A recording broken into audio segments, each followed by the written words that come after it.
SID, le réseau qui soutient les entreprises innovantes, vous présente Sud Radio, Génération Innovation, Céline Alonso. Bonjour et bienvenue sur Sud Radio, donc dans Génération Innovation, l'émission qui donne chaque semaine la parole aux entrepreneurs français qui changent le monde. Et aujourd'hui, eh bien, nous allons la donner à un designer industriel qui innove dans le secteur de la mobilité. Il y a 3 ans, il a créé le véhicule électrique, figurez-vous, le plus frugal et le plus économique qui soit, à destination des entreprises, des collectivités, mais aussi à vous, chers auditeurs de Sud Radio. Donc c'est un véhicule aussi pour les particuliers. Son innovation, vous allez le voir, elle est révolutionnaire et elle répond à un marché en forte croissance. Sud Radio, Génération Innovation, Céline Alonso. Frédéric Mourier, bonjour à vous. Bonjour Céline, bonjour à vos auditrices et à vos auditeurs. Bonjour, alors merci, je suis ravie de vous recevoir sur Sud Radio avec Michel Julliot, qui est un acteur donc majeur de l'innovation en France, qui soutient donc des entreprises à impact et notamment la vôtre. Alors en 2021, vous avez cofondé à La Rochelle Avatar Mobilité. C'est une jeune entreprise donc visionnaire que vous dirigez. Ulive, c'est donc le nom de la voiture vertueuse que vous avez conçue. Quelles en sont ces caractéristiques ? Alors, elles sont nombreuses, on va les énumérer simplement. C'est un véhicule ultra léger, électrique, qui peut, avec finalement très peu d'énergie, parcourir jusqu'à 100 km, un peu plus, transporter 2 à 4 personnes, du chargement aussi, avec un coffre de 900 litres. Il est extrêmement pratique et basse consommation. Il est aussi très peu impactant sur l'environnement. Alors quand vous dites ultra léger, c'est-à-dire quel est son poids précisément et par rapport aux autres véhicules classiques, en quoi est-il plus performant ? C'est ça, c'est ça qui est étonnant. Il fait moins de 400 kg pour à peu près les mêmes usages au quotidien que des véhicules plus lourds. Nos voitures qui sont en moyenne de 1,2 tonne, donc c'est voilà, on imagine bien. Une Zoé, sans la critiquer, mais fait 1,5 tonne avec sa batterie qui fait elle-même 400 kg. Donc on fait le poids de la batterie de la Zoé, pour illustrer. Oui, en gros, c'est 3 fois moins lourd qu'un véhicule classique. Exactement. Et ça demande beaucoup d'innovation pour arriver à faire un véhicule qui sera capable de faire les mêmes usages tout en étant à ce point plus efficient, en consommant extrêmement peu. Donc c'est vraiment une vision, comme vous dites, de penser aux générations futures et se dire, ben voilà, scientifiquement, techniquement, sur le papier, on sait le faire. Comment on matérialise ça et qu'on rend l'objet réel et concret, utilisable dès demain par nous tous. Alors, quelles innovations, dans ce véhicule ? Alors, elles sont à la fois techniques, mais pas que. On va y venir après. Techniquement, il y a plusieurs leviers. C'est-à-dire que pour arriver à cette efficience globale aussi importante, que ce soit à l'usage ou sur tout le cycle de vie du véhicule, ça veut dire avant l'usage et après l'usage, eh bien, on a travaillé beaucoup sur, bien sûr, la masse du véhicule, on vient d'en parler, mais aussi les matériaux qui sont employés dedans, la façon dont on les transforme, d'où ils viennent aussi. Il y a tout cet aspect logistique de la fabrication. Alors, quels matériaux spécifiques vous utilisez pour ce véhicule ? En fait, ils sont à la limite assez courants. On les retrouve déjà dans nos voitures de façon cachée. Ce sont des organes qui protègent le véhicule. Il y a des thermoplastiques expansés qui jouent ce rôle de sécurité, qui sont recyclés et recyclables. Il y a aussi de l'acier qui est lui-même déjà recyclé, qu'on utilise. Voilà pour les principaux matériaux. On n'a pas cherché à partir sur des matériaux exotiques qui tout de suite augmenteraient le prix du véhicule, mais aussi son impact. Il y a cette volonté-là d'éviter peut-être ce qu'on voit souvent dans des technologies qui ont cette vocation d'allègement, des matériaux composites qu'on sait finalement assez peu recycler et réutiliser derrière et qui sont jetés ou brûlés, ce qui est dommage. Oui, alors il faut le dire parce que le design de cette voiture est vraiment très très novateur. Vous avez vraiment travaillé l'aérodynamique. Oui, voilà, c'était un des autres leviers sur lequel on pouvait agir. C'est effectivement, je crois que Michel Julliot est aussi un passionné d'aviation et il pourra en parler. Dès qu'on rend une forme plus aérodynamique, tout de suite, on réduit très très sensiblement l'énergie nécessaire pour la mettre en mouvement. Donc il ne fallait surtout pas s'en priver pour ce véhicule-là. Et donc on a travaillé les formes et c'est un compromis à trouver entre l'habitabilité du véhicule pour ses occupants et son efficience globale en déplacement. Et oui, et donc cette forme, en fait, cet aérodynamisme répond vraiment à des enjeux écologiques et donc économiques, effectivement. Ouais. Complètement. Ça aurait été un véhicule assez cubique et carré et massif. On aurait multiplié par 3 ou 4 sa consommation. Donc il y a vraiment un levier très fort là-dessus. Ah oui. Ça, c'est pour les frottements qui sont dans l'air, pour parler de traînées aérodynamiques, mais il y a aussi des traînées au sol. C'est-à-dire qu'il y a une espèce de mode dans la voiture, l'automobile, de mettre les pneus les plus larges possibles parce que ça assoit le véhicule, ça inspire confiance, j'ai la plus grosse et la plus puissante. On sort de cette logique-là et on met les pneumatiques qui ont la bonne efficience, qui donnent par la faible traînée au sol, là aussi une économie de consommation. Et on sort aussi de cette logique de la voiture à tout faire qu'on a tous. C'est vrai, on circule aujourd'hui au quotidien pour faire quelques dizaines de kilomètres avec des véhicules qui, en fait, sont faits pour faire des centaines ou des milliers de kilomètres. Donc, ils sont nécessairement surdimensionnés pour ces petits déplacements qu'on fait au quotidien. Et donc, il y avait besoin de réinventer ce qu'était la voiture dédiée à ces usages-là, et pas la voiture à tout faire. Et oui, et il faut préciser, elle consomme 3 fois moins qu'un véhicule électrique traditionnel. C'est ça, ouais. et c'est ça. Et pour parler même des meilleurs véhicules électriques, parce que par rapport à d'autres ou par rapport à des véhicules même thermiques plus lourds, ça va être jusqu'à 10 fois moins dans certains cas. Donc, c'est absolument considérable. Et considérable, bien sûr, sur l'aspect environnemental, les impacts écologiques, mais bien sûr sur le porte-monnaie. C'est-à-dire que c'est autant d'énergie qu'on ne dépense pas. Dans un foyer comme pour une entreprise, eh ben c'est du pouvoir d'achat en plus, c'est un meilleur bilan en fin d'année, c'est de l'argent qu'on utilisera pour autre chose, etc., etc. Donc voilà, il y a absolument nécessité de tous foncer vers ces solutions-là parce que écologiquement, économiquement, socialement, il y a un intérêt à le faire. Et oui. Et quelle est l'autonomie donc de cette voiture ? Alors, on a une autonomie de base, on va dire, sur 2 batteries qui est de 100 km. Mais en fait, il n'y a plus vraiment de limite d'autonomie parce que ces batteries, très intéressantes, elles sont extractibles. On peut les remplacer. Et quand on arrive, on fait une tournée, un déplacement, on change sa batterie. On peut, pour une entreprise, par exemple, avoir une armoire à batterie et tourner en permanence toute la journée pour tout un tas d'usages et changer les batteries au fur et à mesure. On fait le plein, en fait. On fait le plein d'électrons. Et oui, ça, c'est une sacrée innovation parce qu'effectivement, on ne doit plus immobiliser son véhicule à la borne électrique comme c'est le cas pour la majorité des véhicules actuellement. C'est ça, et quelquefois toute une nuit pour certains, sur une prise domestique quand on est particulier, sur une borne pour d'autres. Et en fait, c'est des temps d'immobilisation qui ont aussi derrière, bien sûr, un coût. On imagine une entreprise qui a 100 véhicules. L'investissement déjà dans les 100 véhicules est énorme. Mais quelquefois, on est obligé de doubler la flotte parce qu'on sait que la moitié de la flotte sera immobilisée sur la prise. Alors que là, en tournant en permanence grâce à ces batteries extractibles, on réduit très, très sensiblement les coûts d'exploitation. Oui, et la voiture est équipée de panneaux solaires sur le toit, c'est ça ? Exactement. Ouais. Ça n'est rendu possible que parce que le véhicule est très efficient, on l'a dit. Il serait plus gourmand en énergie, ça n'aurait pas de sens. Là, en consommant 5 à 7 kWh pour 100 km, c'est-à-dire moins d'€1 d'énergie pour 100 km, le panneau solaire ne fera jamais la totalité de l'autonomie, mais par contre fait à peu près 10% de ça. 10%, ça a l'air de rien, mais c'est quand même une quinzaine, une vingtaine de kilomètres, voire plus. Et c'est plus que les déplacements quotidiens. Ça veut dire qu'une bonne partie des utilisateurs pourraient aller beaucoup moins souvent à la prise ou changer leur batterie. Et oui, en fait, effectivement, les panneaux solaires, vous le dites effectivement sur vos communiqués, qu'ils permettent de parcourir en moyenne jusqu'à 30 km par jour. Et donc, l'autonomie sur batterie, c'est vraiment à l'infini en quelque sorte. C'est ça. Et du coup, l'autonomie n'est plus un sujet. Par rapport aux panneaux solaires, on pense notamment aux pays les plus ensoleillés et à l'Afrique, sur lequel on a des vues. Le Maroc peut être un hub pour nous. Il y a des pays, peut-être Michel Julio nous en parlera, mais comme le Rwanda, où il y a un potentiel qui est intéressant pour ces véhicules-là. Et tous les pays africains, finalement, je dis ça parce qu'on a commencé à prospecter chez eux, ont un potentiel de véhicules de courtoisie, taxis et autres, véhicules utilitaires, qui profiteraient de cet avantage de l'efficience du véhicule et du panneau solaire. Oui. Michel Julio, alors décidément, vous, ce sujet de la mobilité, vous le connaissez bien. En quoi cette innovation, justement, répond aux enjeux actuels de la mobilité ? Alors, je trouve sincèrement que Frédéric Mourier a bien précisé les choses. Si on écoute bien tout ce qu'il a dit, moi je ferai une synthèse et j'insiste beaucoup là-dessus. Il a dit effectivement l'aéronautique était précurseur dans le domaine du poids. Et je dirais que dans le domaine de l'automobile, le poids, c'est le sujet. Et on se trompe pas entre l'énergie et le poids, il faut choisir le poids. Et globalement, Ulive, l'équipe de Frédéric Mourier a fabriqué un produit qui est l'épure. Effectivement, je dirais qu'un peu plus, ça peut voler.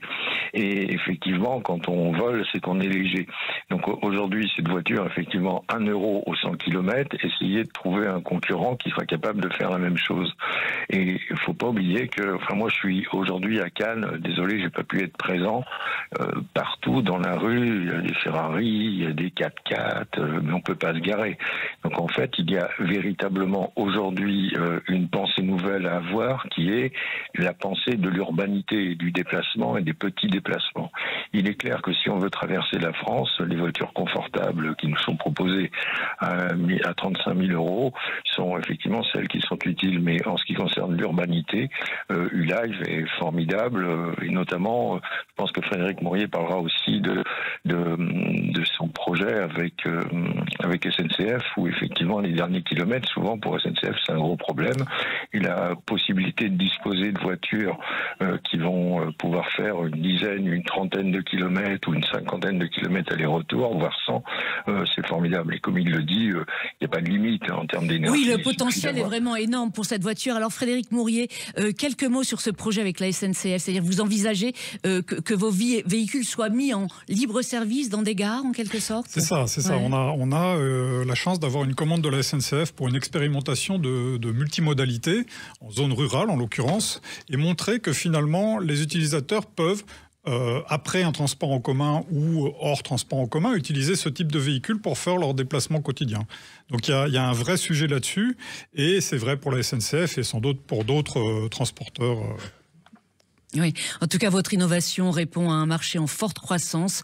D'ici 2030, il pourrait atteindre plusieurs dizaines de milliards de dollars par an en Europe, en Chine et en Amérique du Nord. Dans un instant sur Sud Radio, eh bien, nous donnerons la parole à Ludovic Jamet, qui est un concessionnaire de la région nantaise. Il a décidé de distribuer Ulive. Il nous dira pourquoi dans un instant sur Sud Radio. À tout de suite. SID, le réseau qui soutient les entreprises innovantes, vous présente Sud Radio, Génération Innovation, Céline Alonso. Nous sommes toujours sur Sud Radio avec Michel Julliot, acteur majeur de l'innovation en France, et Frédéric Mourier, cofondateur et président d'Avatar Mobilité, une jeune entreprise rochelaise qui fabrique Ulive, une petite voiture électrique ultra légère qui permet de se déplacer en toute sécurité avec la plus petite empreinte carbone possible. Alors cette année, Frédéric Mourier, les commandes ont été lancées ? C'est ça, exactement. Oui, on a lancé des précommandes et donc tout un chacun, si vous voulez faire accélérer le projet, vous pouvez passer votre précommande de façon sécurisée d'ailleurs. Eh bien, on va donner la parole à un concessionnaire qui distribue votre véhicule. Il vient de nous rejoindre sur Sud Radio. Ludovic Jamet, bonjour à vous. Bonjour. Alors, vous êtes président de Pluchon Automobile et vous dirigez donc 2 concessions implantées dans le vignoble nantais. Vous avez bien de la chance, belle région. Qu'est-ce qui vous a poussé à vendre, à distribuer ce véhicule? Dites-nous. Écoutez, d'abord, la pertinence de la solution, où jusqu'à présent, l'électrification de nos gammes de parcs roulants ont été faits en mettant des batteries de plus en plus lourdes pour gagner en autonomie et avec des coûts qui étaient de plus en plus chers par rapport aux véhicules thermiques. Et on se rend bien compte que le marché, il n'est pas au rendez-vous de ça en fait, parce que les ventes encore de véhicules électriques neufs au mois de novembre se sont encore effondrées, et parce que on est parti sur des modèles par les constructeurs historiques de véhicules de plus en plus équipés, de plus en plus autonomes et qui coûtent de plus en plus cher. Et on voit la limite de l'exercice. Et l'avantage dans la formule inventée par Avatar, elle est qu'elle règle ce problème de la crainte sur l'autonomie, mais elle est aussi clairement identifiée. On ne fait pas croire avec l'Ulive qu'on va pouvoir traverser la France sans difficulté. Ce qui a été un peu les éléments de croyance qu'on a fait croire au début aux clients en disant passez à l'électrique et vous verrez, il n'y aura pas de contraintes supplémentaires par rapport au thermique. Or, c'est faux, parce que vous créez des contraintes en matière de temps de charge, en matière de capacité de charge, et que des solutions beaucoup plus économes et beaucoup plus écologiques, parce que économie de matières premières et donc d'énergie, fait que la solution Ulive est la solution qui paraît la plus pertinente pour l'avenir et pour permettre à chacun d'avoir des moyens de mobilité individuelle dont tout le monde a besoin. Eh oui. Alors justement, on n'a pas encore parlé du prix du Live, Frédéric Mourier. Quel est le prix de ce véhicule? Alors, il sortira des premières lignes en 2026 à 15 000 € hors taxe. Le souhait que l'on a, c'est bien sûr de le produire à plus grande échelle et de le sortir à 10 000 € TTC, sorti de nos usines. Oui, ce qui est un prix très attractif actuellement sur le marché, Ludovic Jamais. Oui, c'est un des éléments clés, hein, d'autant plus que les véhicules intermédiaires ne bénéficient pas des mêmes aides de l'État, même si elles sont en réduction depuis hier soir, je crois. Un décret est nouvellement sorti. Oui, vous parlez du fameux bonus écologique, c'est-à-dire qu'on ne pourra pas en bénéficier aujourd'hui si on achète une Ulive. Comment ça se passe? Dites-nous. Alors, a priori, si les règles ne changent pas, mais elles changent un peu un peu tout le temps, en fait, les règles, ce qui perturbe un peu la vision du marché et la prévisibilité que les uns et les autres peuvent avoir. Là, aujourd'hui, l'Ulive bénéficie d'un bonus de 900 € contre 4 000 et maintenant 4 000 et 3 000, voire 2 000, puisque le décret vient de sortir et que c'est conditionné, que ces aides sont conditionnées à des ressources, en fait, à des niveaux de ressources. Mais là où n'importe quel véhicule électrique bénéficiait d'un bonus de 4 000 € jusqu'à présent, pour les véhicules intermédiaires, on était à 900. Ah oui. Et aujourd'hui, vous, la demande est forte de la part de vos clients pour ce type de véhicule? Écoutez, on a eu l'occasion de la présenter, elle est présente sur notre site internet, et le moins qu'on puisse dire, c'est que il y a un vrai bon accueil de ce produit, à la fois par rapport à son look, par rapport à son intérêt écologique et évidemment économique. Et j'ai beaucoup d'intentions, en tout cas un intérêt très vif de marquer sur cette voiture, quoi.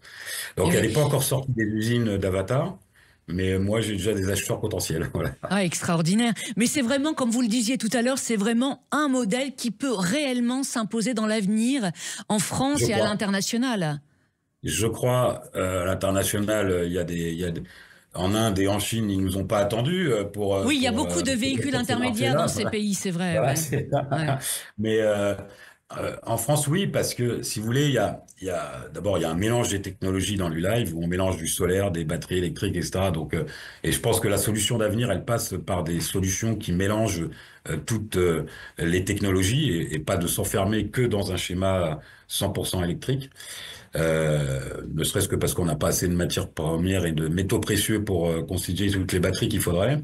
Et là, si vous voulez, le point fort, un des points forts de l'Ulive, il est qu'en fait, il y a ce côté autonomie assez réduite, mais avec une capacité de rassurance, car on peut embarquer des batteries en plus dans le véhicule, qui permet à la limite, comme une cartouche ou des piles standard, de changer quand on est arrivé au bout. Et ça, cet élément de rassurance pour l'utilisateur de véhicules électriques, il est primordial en fait, parce que si les gens évitent de passer à l'électrique, c'est justement parce que quand on présente une voiture avec 400 km d'autonomie, on sait que c'est pas vrai. Oui. Mais Ludovic Jamais, vous, les véhicules thermiques, vous y croyez encore? Mais oui, bien sûr. Il y a de la place pour toutes les énergies, en fait. Si vous voulez, on nous a invités, en tout cas, nos dirigeants nous invitent à aller vers une solution monolithique, vers tous l'électrique, alors que l'électrique est adapté dans beaucoup de situations. Mais il l'est pas entièrement. Un commercial qui fait 70 000 km par an, il pourra pas le faire en électrique. C'est juste pas possible. Et donc, du coup, si vous voulez, il faut repartir de l'usage. Et on est parti dans l'électrification de nos parcs roulants. On est parti sans trop réfléchir aux différents usages, en fait. Et moi, je pense qu'il faut repartir de l'utilisation de son véhicule, à quoi il nous sert, et de choisir l'énergie adaptée à l'utilisation que l'on a là. Et Ulive répond à une grosse partie des besoins, des usages qu'on a de mobilité individuelle, mais pas à tous. Okay. Avec une Ulive, vous ne pouvez pas faire 50 000 km.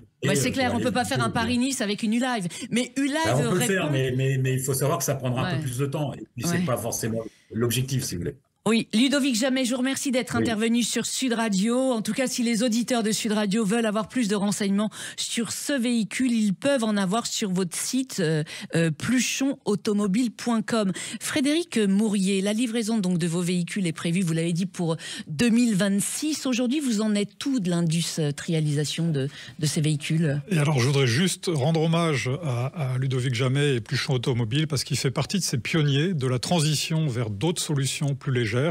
Il faut bien voir que le projet aujourd'hui, il est surtout financé par des acteurs comme ça, privés, industriels, même petits investisseurs divers et variés qui croient au projet, ils sont nombreux et qui nous soutiennent. Donc l'industrialisation, c'est évidemment notre cœur de sujet, l'homologation au niveau européen aussi. Aujourd'hui, on avance sur des homologations individuelles. Et en fait, on met en place une première ligne pilote qui permettra de sortir ces premiers véhicules, donc en 2026. Avant ça, on aura des véhicules pour des expérimentations. Et puis, monter en puissance après, au fil des années, pour une activité bénéficiaire, rentable, dès 2028. Donc ça va venir très très vite. Et votre ambition est de vous développer sur tout le territoire français, d'installer, de créer des usines un peu partout? Bien sûr. Alors en France et au-delà, en fait, on veut créer une espèce d'usine en kit, réplicable sur d'autres territoires et pouvoir produire partout localement. Les véhicules seront assemblés localement, distribués localement, maintenus localement. Le sujet de la maintenance, c'est vraiment très intéressant. Elle est très réduite sur ces véhicules-là, mais il y en a toujours. Et donc pouvoir donner la main à ces distributeurs, tant sur l'assemblage que sur la distribution et la maintenance. Partout dans le monde, en fait. Fabrication 100% française? Alors, fabrication majoritairement française, il y a toujours des composants qui viennent de plus loin, on essaie de les sourcer au plus proche. Après, dans cet objectif de coût technologiquement, il y a des cellules de batterie qui viennent évidemment de plus loin, de l'électronique. On mise sur le fait que petit à petit, des industriels vont se mettre à fabriquer des moteurs, des batteries, plus localement si possible. Oui. Michel Julliot, je précise que vous soutenez Avatar Mobilité. Un dernier mot, 10 secondes avant de conclure cette émission, dites-nous. 10 secondes. La territorialité des productions est un sujet très important chez Ulive et bravo sur cette idée. On ne va pas tout fabriquer au même endroit à Sochaux pour distribuer partout en France. On va pouvoir créer des usines territoriales, donc ça c'est très important. Et effectivement, ce combat sur le prix est excellent. Les investisseurs qui ont soutenu Avatar ont raison, mais aussi les clients qui peuvent déjà précommander. Voilà, je pense qu'en 10 secondes, voilà, merci à vous d'être intervenu sur Sud Radio, Michel Julliot. Merci à vous, Frédéric Mourier, d'être venu dans Génération Innovation. Chers auditeurs, on se retrouve la semaine prochaine sur Sud Radio, donc dans cette émission. D'ici là, vous pourrez réécouter cet épisode en replay ou en podcast sur l'appli Sud Radio ou sur sudradio.fr. Bon week-end à l'écoute de Sud Radio.